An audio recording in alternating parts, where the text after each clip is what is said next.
Aujourd'hui, on va faire quelque chose de particulier.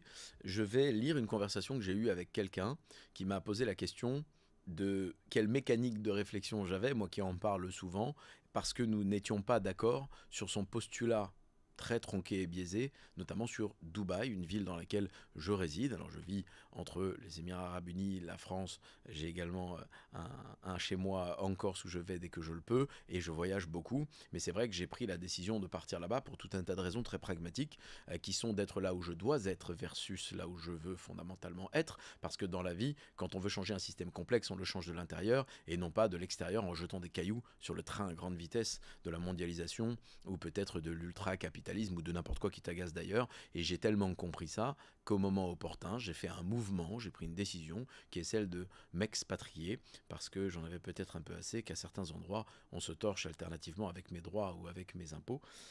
Donc aller dans un endroit qui me paraissait dirigé par des gens un peu plus sains d'esprit et entreprenants était une opportunité pertinente qui se discute et je l'entends tout à fait, mais la personne en question n'était jamais allée dans cette ville et c'est là où ça devient intéressant. Donc je prends cette conversation et je vais reprendre point par point ce que je lui ai expliqué pour lui montrer que sa façon d'aborder les choses n'avait pas de sens. Alors en effet, ça commence avec une discussion sur la ville et elle me dit, oui tu sais, moi j'ai une amie qui est allée, elle n'a pas aimé du tout. Waouh, intéressant, ça part bien ça. Combien de discussions vous avez le dimanche midi quand vous êtes en repas de famille qui ressemblent à ça? Ah oui, non, mais moi j'ai des amis qui sont allés, ils n'ont pas aimé. Eh ben, quel argument d'autorité pour me dire ce que tu penses d'un endroit dans le monde dans lequel tu n'es jamais allé? Et c'est ça ma première question, je lui ai dit, est-ce que tu es déjà allé personnellement dans cette ville? Ce à quoi elle me répond, bah non, mais eux ils y sont allés, ils n'ont pas aimé. Donc, une ville dans laquelle tu n'as jamais mis les pieds, un tiers t'en parle et tu fais tienne la conclusion de leur expérience qui dépend de plein de choses. Je suis désolé, mais quand tu te pointes dans une ville et qu'il pleut pendant 3 4 jours, par exemple, ce qui arrive très peu là-bas, mais par exemple, tu te pointes, je sais pas moi, à Avignon, j'aime bien citer cette ville souvent, en Avignon. T'arrives et il pleut, tu passes 3 jours sous la pluie, tu rencontres une ou deux personnes dans les restaurants qui sont un peu moroses et qui sont pas très sympathiques. Tu vas en conclure, cette ville n'est pas bien. Mais est-ce que tous les gens à qui t'en parlent peuvent conclure que la ville n'est pas bien? D'ailleurs, c'est déjà une erreur que tu fais toi. C'est le principe du biais cognitif.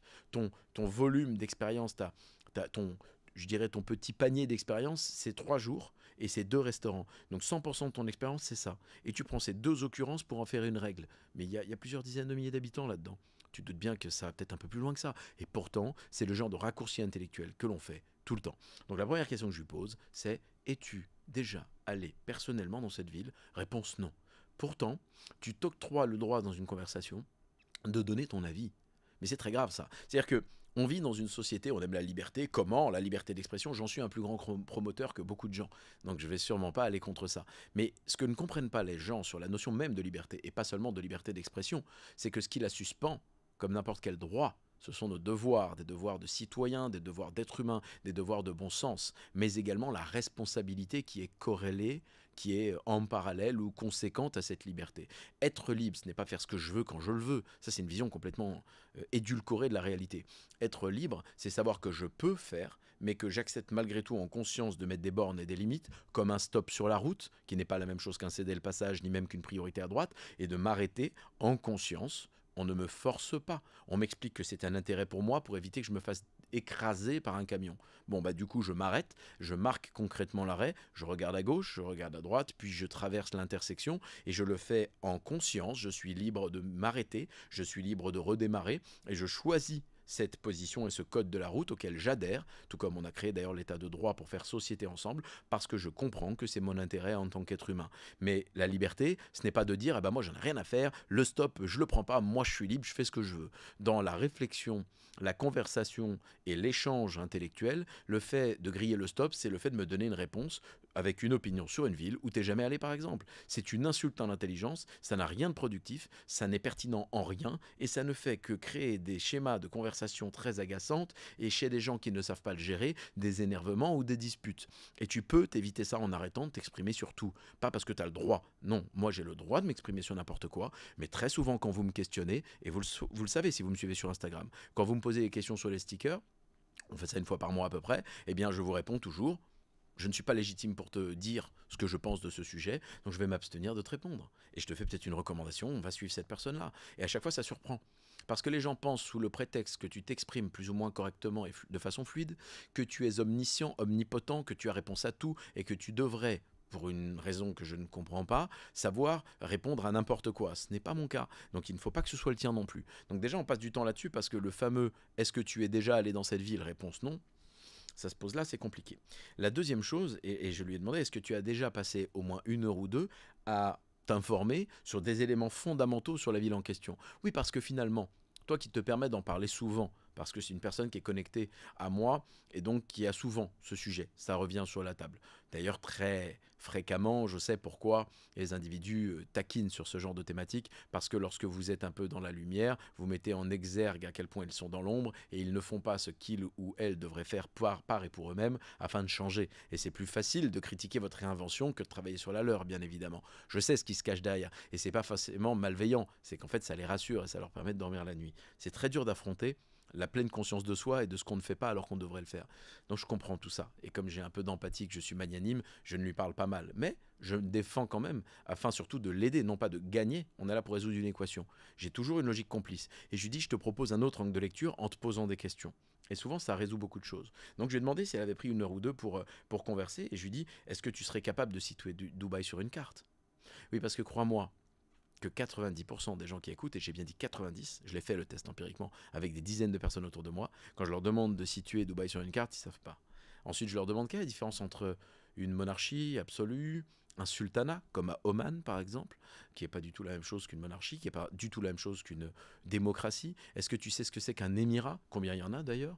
Est-ce que tu sais à quelle époque ils se sont constitués? Mais est-ce que tu es au courant qu'il existait des milliers d'années avant? Cette terre n'est pas née avec les émirats. C'est une construction juridico-culturelle, étatique, qui a été faite en effet il y a plus de 50 ans, et ça c'est récent, qu'ils fassent société entre eux. Il y avait d'ailleurs des discussions pour un émirat supplémentaire qui est resté à part, et c'est pas si mal que ça, de mémoire le Qatar, qui est un endroit totalement différent de ce qu'est les Émirats sont, qui d'ailleurs sont déjà différents entre eux. Donc t'imagines, faire des recherches te permettrait déjà de comprendre en quelques heures, voilà, il y a des Émirats, c'est des Émirats, il y en a qui sont plus conservateurs que d'autres. Dubaï est en effet extrêmement libre et progressiste, avec un équilibre de liberté pour les gens qui veulent exercer leur religion, avec la signature des accords d'Abraham par exemple, quand même assez exclusif pour un pays qui est à la base un pays musulman. Ensuite de ça, il y a une liberté pour les gens qui n'ont pas ces croyances-là, qui n'ont pas de dogme particulier religieux ou de croyances déistes et qui décident de vivre autrement. Eh bien, on ne les empêche pas de s'habiller comme ils le souhaitent, on ne les empêche pas de boire un peu d'alcool s'ils le veulent dans les restaurants. Et là où ça peut paraître paradoxal à certains, et je l'entends tout à fait, surtout pour des gens qui sont plus fondamentalement dans la religion, eh bien en tout cas c'est un équilibre qui semble fonctionner. Est-ce parfait? C'est pas ça mon sujet. On n'en est pas encore là. On n'est pas dans l'analyse ou le jugement de ce qu'on croit penser de cette ville et de sa véracité ou de sa pérennité à long terme. On est en train de parler de la mécanique de réflexion qui est tienne pour décider si oui ou non tu es capable de dire j'aime ou j'aime pas. Si tu veux être binaire et polarisé, à minima fais des recherches. Et cette personne n'en a pas fait. Et là, échec et mat. C'est où sur une carte? Ok, quels sont les pays autour? C'est où Oman? Ok, c'est où l'Arabie Saoudite? C'est où le Pakistan? Tu sais même pas, par exemple, qu'il y a une grande partie des gens au Pakistan qui partagent la même langue qu'en Inde. Tiens, putain, je savais pas. Tiens, et les cultures différentes d'une religion à l'autre, et du nord au sud, ils parlent même pas la même langue dans le même pays. Si je prends l'exemple de l'Inde, par exemple, il y a plein d'éléments comme ça. Et malheureusement, tu ne sais pas, mais pourtant, tu vas dire j'aime pas cet endroit-là. Mais t'es jamais allé? Tu n'as jamais pris même 2 heures pour réfléchir là-dessus. On a un véritable problème dans la mécanique de réflexion qui est tienne, et tu es ici pour la corriger. Donc je lui parle de ça, évidemment, on est sur échec et mat du début à la fin. Ensuite, ça c'est important, je lui ai dit, est-ce que tu as déjà vécu quelque chose te permettant d'avoir une base de données pour faire la comparaison? Alors pourquoi je lui ai parlé de ça? Parce que je lui ai dit, en fait, dans un monde où tu refuses de comparer les choses, tu ne peux pas construire de réflexion et te faire d'opinion.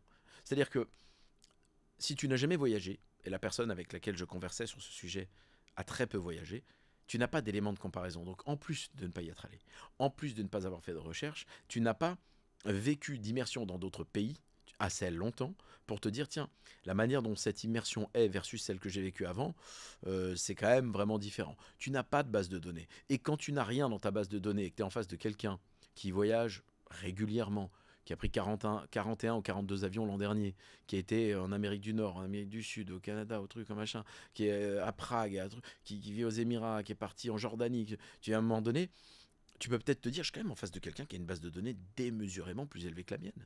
Et c'est de l'humilité et de l'intelligence que de dire, je vais peut-être me détendre parce qu'en effet, cette personne a plus d'infos a une base de données qui est plus volumineuse que moi, et donc le poids de ses paroles est techniquement et mathématiquement plus important que le mien. C'est normal, c'est du bon sens. Si tu vas voir Jordan, par exemple, ou LeBron James, et tu leur parles de basket, désolé, tu n'auras jamais leur niveau. Donc, ou peut-être que si tu as 17 ans et que tu es à fond, oui, mais tu comprends ce que je veux dire. Si tu es un adulte confirmé et que le basket, c'est pas dans ta vie au niveau de NBA, tu seras jamais à leur niveau. Tu n'auras jamais jeté le ballon autant de fois qu'eux au panier. Donc, le fait de comprendre et d'inclure dans ton cerveau, avant de parler, sans que cette personne ait besoin d'affirmer son autorité, qu'elle a une base de données décuplée par rapport à toi et donc que tu devrais plus l'écouter que lui parler, c'est quand même une marque d'intelligence et d'humilité. Je ne dis pas encore une fois que tu ne peux pas donner ta lecture, mais il faut la saupoudrer des mots qui conviennent. Et comme on a malheureusement une paupérisation du vocabulaire, c'est un de mes chapitres, je crois que c'est le 5e chapitre de mon dernier livre, je trouve ça effrayant, on a également une paupérisation intellectuelle, puisque ce que tu ne sais pas verbaliser, c'est une démonstration que tu ne le conceptualises même pas. Et notamment quand je réfléchis et qu'on parle d'un sujet dans lequel j'ai des a priori ou des préjugés, puisque je connais les mots qui sont consacrés, eh bien je le dis. Je regarde mon interlocuteur ou interlocutrice et je lui dis, voilà, je ne suis pas légitime pour te parler de ce sujet, mais j'ai quelques a priori, j'ai quelques préjugés, je vais te les confier et je te propose qu'on les challenge ensemble. Personne ne fait ça. Moi, oui. Dans le quotidien. Et c'est beaucoup plus simple pour les relations humaines. Je tourne cette fois ma langue dans ma bouche avant de parler. Je ferai des contenus dédiés à ça d'ailleurs. Pour essayer de réfléchir premièrement à ma légitimité à m'exprimer, mais aussi deuxièmement à l'impact de ma parole sur le tiers, sur la personne qui est en face de moi. Peut-être est-ce que je vais la blesser? Est-ce que je vais nourrir la communication, la conversation et le propos? Ou l'intérêt de la résolution d'une équation multifactorielle face à laquelle nous sommes et résolution que nous devrions faire de façon complice. L'objectif, c'est pas de dire j'ai raison et mon postulat est meilleur que le tien. Je ne postule de rien, j'observe. Mais toi, tu n'observes pas, tu préjuges de quelque chose que tu ne sais pas sans avoir aucune base de données. Et ça, c'est quand même assez inquiétant. Donc voilà, je lui ai parlé de réfléchir de façon adéquate et de façon proportionnelle. Parce que malheureusement, tout le monde réagit sur tout un tas de choses. Et c'est vrai que tu raisonnes jamais sur la pertinence de ton propos et sa valeur proportionnelle à ton expérience ou à ton savoir-faire. Donc voilà, quand je parle du fait d'être allé à Oman, en Jordanie, partout aux Émirats Arabes Unis, etc., en Tunisie, j'étais récemment pour un anniversaire, pour le mariage d'un ami, j'ai une bonne connaissance de la partie du monde arabe. Et c'est pareil, quand les gens vous disent oui, ils sont comme ça, mais attends, mais tu ne peux pas comparer déjà les pays dans le Maghreb entre eux. Je parle en Afrique du Nord, ne sont pas du tout comparables. Ils ont des similitudes, mais ils ont beaucoup de grandes différences. Ensuite de ça, un émirat, c'est pas pareil qu'un sultanat. Un sultanat, c'est pas pareil qu'une monarchie. Ça ne fonctionne pas de la même manière. Et donc, il faut absolument prendre le temps à 360 degrés. Si tu veux oser donner ta lecture sur un truc comme ça, sur une ville, sur une tendance, sur un politique, articuler en disant 2 secondes. Est-ce que j'ai assez de data à minima que j'ai recherché, même si je n'y suis pas allé, pour avoir des tendances de ce qui me semble être vrai ou faux. Par ailleurs, si tu veux mettre un petit challenge de nuance lorsque tu fais ces recherches, ChatGPT, l'intelligence artificielle et tous les autres outils à disposition sont aujourd'hui formidables pour aller faire ça. Donc je t'invite à le faire. Ensuite, je lui ai dit qu'on allait filtrer, et ça c'est très intéressant, le filtre de la personne qui te parle de la ville en question. Parce que souvent, en fait, ce qui va te donner une conviction, c'est une émission de télé que tu as regardée, c'est des influenceurs et tu penses que ça résume la ville, et donc tu te dis, voilà, moi j'ai compris. Mais si ton point de référence, c'est une espèce de pignouf qui veut de l'attention permanente, qui fait tout et n'importe quoi en se prostituant, parce que oui, c'est une forme de prostitution, pour capter l'attention et pour qu'on le voit, et qui se travesti, qui ne dit pas réellement ce qu'il ou elle pense, qui est toujours en train de dire non, moi, tu comprends, dans l'espèce de compromis. Il n'y a rien de bien dans le compromis. Le succès nécessite de la vélocité, de l'intensité, de la radicalité. Si ton point de référence est ce genre d'imbécile heureux, à un moment donné, il y a un souci. Pourquoi? Parce que tu es en train de prendre une personne qui est bancale pour faire tienne une de ses conclusions, alors même que tu ne l'as challengée avec rien d'autre et qu'en plus, tu sais pas de quoi tu parles. C'est compliqué, non? Et pourtant, c'est comme ça que tu réfléchis. Tu dis, c'est vrai ça. J'ai des a priori sur cette ville, mais ils ne sont mus que par ce que j'en imagine de certains médias qui donnent toujours une lecture et jamais la nuance évidemment, parce que c'est le fameux enquête exclusive, nous sommes allés là. Oui, enfin on peut te montrer d'autres trucs aussi. C'est le plus grand parc photovoltaïque du monde. Il y a un village sur des crêtes dans un émirat au nord de celui de Dubaï qui est incroyable, qui est un village sur je dirais le toit d'une montagne. C'est magnifique en pierre. C'est un truc à 5000 ans. Il y a 5000 ans, Nice c'était un marécage, bordel. Tu te prends pour qui en fait à expliquer que toi, oui, ces gens, c'est 50 ans, ils n'ont pas d'histoire, pas d'âme. Mais qu'est-ce que tu dis toi? T'es déjà allé les rencontrer? Tu leur as parlé? Tu sais à quoi ça ressemble un bédouin là-bas versus un en Jordanie? Rien à voir. L'histoire est pas la même. Quels sont les éléments culturels? Et en fait, c'est là où je t'en veux. Parce qu'en fait, tu t'autorises cette erreur et ce raccourci intellectuel. Tu t'autorises à te manquer de respect à toi-même parce que tu fais ça et tu conclus sur des réalités que tu ne comprends même pas. Et ton point de référence, c'est un imbécile heureux qui est complètement bancal. C'est quand même problématique. Donc je l'ai invité à réfléchir là-dessus. Parce que dans le cas de la personne qui me parlait, je lui disais, mais est-ce que la personne qui te parle est légitime? On met le même filtrage, mais du coup, on revient macro. La même chose que je t'ai donné, mais pour elle. Est-ce que cette personne a la base de données pour pouvoir comparer? Est-ce qu'elle a fait assez de voyages pour se rendre compte des différences? Est-ce que cette personne. Et c'est ce que c'est que. Par exemple, moi, je suis allé en Indonésie pendant un mois, là, il y a quelques temps. J'étais un mois en Indonésie. Moi, j'aime bien baragouiner la langue quand je vais dans un pays. Ben, on ne dit pas bonjour de la même manière quand on vient de Jakarta que quand on est à Bali. Et en fonction des gens que j'avais en face de moi, eh bien, je leur demandais, quand j'avais des conversations régulières avec eux, notamment quand quelqu'un s'occupait un peu des maisons dans lesquelles on était, et je parlais les petites choses du quotidien, le fameux bonjour, le fameux merci, pas des conversations très longues, mais je le disais dans leur langue à eux, et c'était fortement apprécié. Mais ça, tu le fais parce que tu développes de l'empathie, parce que tu es respectueux, parce que tu es éduqué, et ça te donne un prisme de lecture qui est large. Et tu comprends d'ailleurs que plus tu découvres le monde, plus tu comprends rien. Pourquoi? Parce que ce que tu croyais fondamental, ancré et clair dans ta culture, tu découvres qu'en fait, ce n'est que suspendu à des éléments culturels ou de dogmes religieux, ou peu importe, ou étatiques, ou de société, et que dans un autre endroit, ce que toi tu crois être gênant, ça ne l'est pas du tout. Dans un autre pays, ce que toi tu crois être une convenance plutôt positive, ça s'avère être plutôt insultant chez eux. Une couleur, un comportement, comment tu t'assois pour manger, est-ce que tu commences avant tout le monde ou est-ce que tu attends, etc., etc. Les us et coutumes. Et donc, évidemment, questionne la personne qui te sert de point de référence. Est-elle légitime? A-t-elle une vraie base de données? Est-ce qu'elle est bien intentionnée? C'est ça la question aussi. Parce que l'intention d'une personne quand elle te parle, est-ce que c'est de te nourrir et de t'apporter une valeur ajoutée ou d'être gossip? Désolé pour l'anglicisme, mais c'est quand même un mot qui est sacrément évocateur. Hein, le pia, pia, pia, pia, pia, pia. Tu sais, les gens qui n'ont rien à faire de leur vie. C'est très démonstratif, ça. Et qui passent leur vie à parler de la vie d'autrui. Qui passent leur journée à la machine à café ou quand ils se voient au restaurant à converser sur, oui, t'as vu, Dampierre, les contenus, t'as vu son livre, super, tu vois. Je suis toujours amusé de ça. En attendant, on fait des choses, nous. Tu vois, et j'ai pas l'arrogance de dire qu'elles sont géniales, j'ai pas l'arrogance de dire qu'elles sont parfaites, j'ai pas l'arrogance de dire qu'elles sont mieux que celles que tu fais toi. Mais moi, j'ai pas le temps de parler de ta pomme en fait. J'ai pas le temps de me lever le matin et de te parler d'une ville ou d'un tiers négativement parce que ça me rassure et parce que je suis confortable avec ça. Je suis en train de faire des choses. Je mène ma vie de front et tu devrais faire pareil. Donc questionne-toi sur la légitimité et les intentions de cette personne-là. Et je retranscris cette conversation parce que je pense que c'est extrêmement important de savoir aussi que quelqu'un qui n'a pas les moyens de s'offrir par exemple une prestation qui augmente son bien-être, par exemple un hôtel de luxe, bah, ne peut pas te parler de la même expérience que quelqu'un qui voyage que dans des palaces. Et donc là encore, on a une notion de nuance à l'intérieur même de l'expérience de la personne. Parce que son niveau de moyens, donc son niveau de bien-être, parce que c'est corrélé, est tout à fait différent. Et c'est très singulier. Il y a des gens qui adorent le backpack, donc partir avec un sac à dos et faire le tour du monde. Il y en a d'autres qui aiment une certaine forme de confort. Moi par exemple, j'aime l'hybride entre les deux, mais j'ai pas travaillé autant et développé autant de résultats en termes de capitaux et de finances pour dormir bêtement sur une paillasse pour me donner une fausse impression d'être Indiana Jones. J'ai mis assez de baffes à assez d'abrutis dans ma vie pour savoir de quel bois je suis fait. J'ai certaines valeurs que j'incarne au quotidien. Je suis quelqu'un de fiable. J'ai toujours le même numéro depuis 20 ans. Je raconte pas des conneries. Tu sais où me trouver, je suis droit dans mes bottes, je suis poli, éduqué, mais je me laisse pas faire. Je sais l'homme que je suis, j'ai pas besoin d'aller dormir sur une paillasse pour m'inventer un truc d'aventurier. Et il y a beaucoup de gens qui font ça pour ça, malheureusement, pour pouvoir l'Instagrammer. Et tu regardes même plus le coucher de soleil du con. Moi, je le regarde, et parce que je suis pas trop bête, bah, je vais rentrer dormir dans un endroit un peu plus sympathique, parce que c'est vrai que j'aime bien le confort, j'aime bien être propre, j'aime bien pouvoir me doucher. Bon, c'est mon bon sens à moi. T'as peut-être une autre lecture, fort bien. La singularité, c'est ce que je défends. On ne peut pas, toutes et tous, être les mêmes. Mais la mécanique de réflexion dont je te parle et que je te partage, et c'est une digression que je fais là, n'est pas pour que tu adoubles mes propos, mes postures ou mes réactions, ou ma culture ou mes habitudes, mais pour que tu trouves les tiennes et que tu décides ce qui fait partie de la personne que tu es, brique après brique. Donc j'ai évoqué ça, et évidemment ça a secoué la personne qui s'est dit j'avais pas tous ces éléments de filtre en amont de ma capacité de conclure sur cette ville que je n'ai même pas vue sur la base de ce que me dit mon ami. Et le dernier point, la conclusion en matière de communication, c'est en effet de tourner cette fois sa langue dans sa bouche, mais ça, je vous en ai déjà parlé dans la conversation avec elle, je l'ai mise en conclusion. Je lui disais, réfléchis toujours avant de t'exprimer. Est-ce que je suis légitime? quel est l'intérêt que je réponde? Est-ce qu'il faut forcément que je dise quelque chose?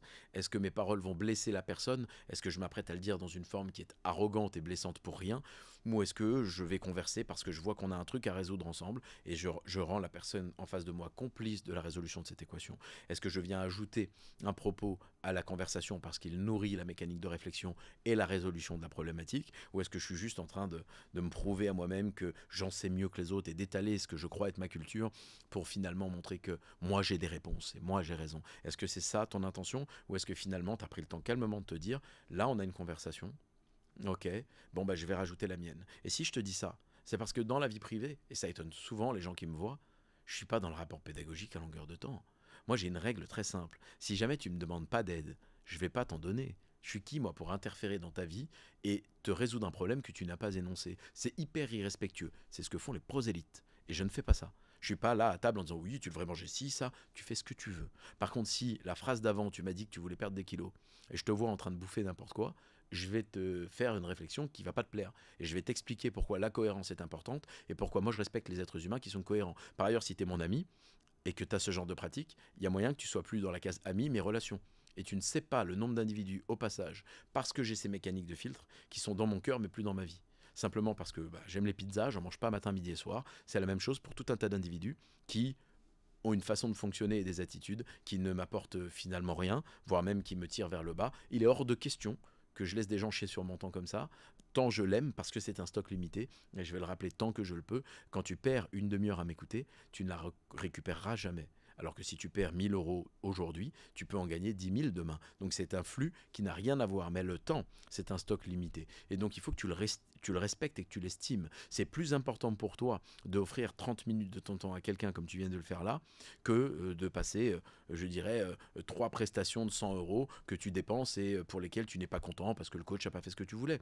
Dans une salle de sport par exemple, c'est anecdotique. Tu lui as donné de ton temps, c'est ça qui pose problème. C'est pas les 300 €, on s'en fout. Et je sais ce que tu vas te dire, parce que malheureusement tu es dans le biais. Oui, c'est facile à dire quand on a des sous. Non. C'est une question de philosophie. J'avais la même quand j'ai fait Harakiri, je me suis retrouvé un genou à terre sans 1 €. Et tu parles à quelqu'un qui connaît les vagues d'avoir des revenus et de ne pas en avoir, qui a payé ses études tout seul, qui avait plusieurs jobs étudiants. Je rappelle que je travaillais chez Ikea le matin, que je travaillais dans un bar le soir 2 fois par semaine à 3 fois, et 2-3 fois par semaine dans un restaurant non déclaré, parce qu'en France, tu as des lois qui font que tu dois t'arrêter au moins 11 heures entre 2 journées de travail, sinon il y a une amende pour les deux.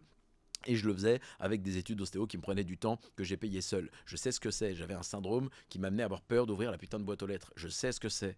D'accord? J'ai fait Harakiri en 2018 et à la fin de l'année 2019, au 1er janvier 2020, j'avais 400 € de fortune personnelle sur tous mes comptes. J'avais zéro dette, mais par contre j'avais zéro actif, il n'y avait plus rien. Et je parle de ça, je suis né en 87, donc tu vois, j'avais dépassé la trentaine depuis un petit moment. Et malgré tout, je me suis relevé. Donc je comprends ces éléments. Je ne te dis pas ça du haut de ma montagne confortable, c'est comme ça que j'ai toujours fonctionné. Et le respect de mes proches par ailleurs, et tu gagneras toi aussi le respect de tes proches comme ça, je l'ai eu parce que j'incarne ce que je proclame, quelle que soit la situation. J'ai pas des belles paroles quand tout est confortable, mais quand c'est la tempête, je tiens droit. Et d'ailleurs, plus il y a un niveau de problème élevé, plus je suis calme et serein pour le traiter. Parce que j'ai travaillé là-dessus. Parce que j'ai développé cette énergie-là en disant j'ai conscience de la chose, je ne peux pas changer ce qui s'est produit, mais là, seulement la manière dont je réagis. Hop, je mets les choses dans des cases et j'agis tout de suite. On me vole les skis de la petite quand je suis au ski, je vous laisse vous énerver, je descends, je vais les changer. Mon temps est précieux. Et pendant que tout le monde est encore en train de s'exciter, j'avais changé les skis. M'a coûté 80 €, aucun problème. Je vais pas au ski si t'as pas les moyens. Donc à un moment donné, tu travailles pas pour rien. Et tu évalues proportionnellement ta réaction. T'es pas là en train de faire un esclandre et je m'énerve et truc. Et j'ai déjà vécu cette scène avec des proches qui faisaient un esclandre pendant que j'avais déjà résolu le problème. La même nièce, mon petit bébé, qui n'est plus un bébé parce qu'elle a 13 ans et demi, un jour elle arrive à Noël à la maison, elle marchait à peine, elle tombe sur une table qu'on avait par ailleurs protégée, une table basse, elle se fait un cocard, hein, littéralement, tout le monde en panique. J'étais déjà à Lanval, donc l'hôpital à Nice, en train de m'occuper du problème, qu'ils étaient encore en train de faire la gueule à la maison, littéralement. Ils ont dû me rejoindre avec les papiers parce qu'on ne pouvait pas soigner la petite, j'étais parti comme ça. J'ai dit, vraiment, je leur ai dit, je vous laisse vous énerver, moi j'amène la petite à l'hôpital, comme ça je fais la queue, parce que les urgences, il y a sûrement des gens qui ont des choses plus compliquées. Vous voyez, c'est ça, incarner ce qu'on proclame, et c'est aussi ça, avoir une mécanique de réflexion, et pourquoi je fais des digressions, que vous pouvez utiliser par transposition dans tout. Parce qu'on est parti de juger Dubaï, là. On est parti d'un exemple. Encore une fois, une parabole, c'est une figure rhétorique pour étayer un propos. C'est pas ce qui compte, la parabole. Commencez pas à me mettre des commentaires. Oui, bah moi, Dubaï, j'aime pas. Je m'en tamponne complètement de ce que t'en penses, en fait. Je te respecte, mais je m'en fous. Mon point, c'est pas ce que tu penses de cette ville. C'est est-ce que t'as filtré intelligemment ta capacité à répondre ça d'ailleurs. Parce que si tu t'octroies le droit de le faire, parce que tu as envie de rajouter la tienne après avoir vu cette vidéo, qu'est-ce que tu fous là? Abonne-toi ailleurs, mais pas là. Tu vois, fais autre chose, gagne du temps. Mais si par contre, tu as compris ce que je te dis et que tu entends qu'on est en train de parler du fond du propos, qui n'est pas du jugement d'une ville, on pourra faire d'autres contenus là-dessus, ou plutôt des échanges entre capitaines. Je ne vais pas unilatéralement te dire ce que j'en pense, parce que l'idée c'est de challenger. Je ne vais pas toujours le faire tout seul avec le ping-pong. Mais la réalité c'est de réfléchir à la mécanique de réflexion qui suspend ta capacité à te positionner, à dire ce que tu penses de quelque chose. C'est ça l'enjeu, et c'est la raison pour laquelle tu es ici. Si c'est le cas, bien évidemment, tu continues hein, les abonnements, les likes, les commentaires, parce que je te rappelle que lorsque tu es dans la vie réelle et que tu questionnes quelqu'un sur un sujet, ce que tu as fait en venant ici, qu'il te répond et que ça t'apporte une plus-value, tu lui dis merci. Le merci sur YouTube, c'est un like, c'est un commentaire, et t'abonner te permet de continuer d'observer les contenus en question et de ne pas passer à côté. C'est toujours plus intéressant que d'entendre certaines bêtises d'individus qui, eux, essaient de te dire quoi penser, alors que je ne fais que parler de comment réfléchir.